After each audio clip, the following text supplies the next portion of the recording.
When I read books, I have this thing called the 20% rule. That is, if I'm not finding myself getting into the story, I will abandon it. Life is too short to read bad books. Mrs. B recently read Playing with Fire by Tessa Gerritsen and passed it over to me to read once she was done with it.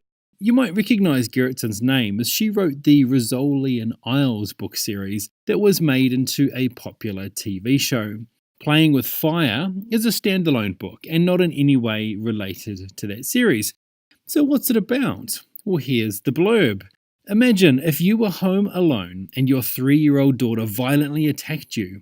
Julia doesn't understand what is happening to her daughter, but she thinks she knows what is causing it. She's terrified for Lily and for herself, but what scares her more is that no one believes her. If she's going to help Lily, she will have to find the answers alone, embarking on a search that will take her halfway around the world to Venice.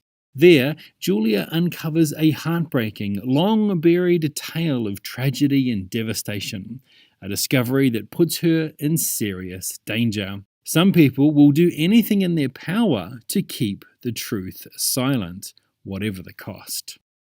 There are 2 timelines in this book, one in the present day told in the first person by Julia, and one set in Italy in the 1940s during World War II. So, is it any good? No, God! No, God, please, no! No! No! No! This book is around 280 pages long, and it took a good 200 to even start to get interesting. The main character, Julia, is very unlikable. She acts like a moron and has no hesitation in abandoning her family.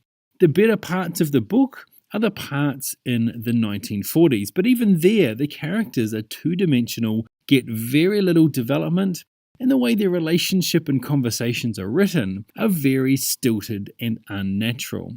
As I said, things finally get interesting towards the end of the book, but then it all finishes with such a cop-out of an ending that I nearly threw the book across the room. Remember at school when you had writing class and you had to write for a certain period of time, and if you ran out of time you just finished with, "And then I woke up from a dream"? The ending of this book is pretty much the same. It is extremely weak writing, and it really did feel like Gerritsen got to a certain point and was like, I want to work on something else. What's the quickest way I can close this off? Don't read it. Don't waste your time. If, like me, you have a 20% rule, follow your instincts and return it to the library at the earliest possible opportunity.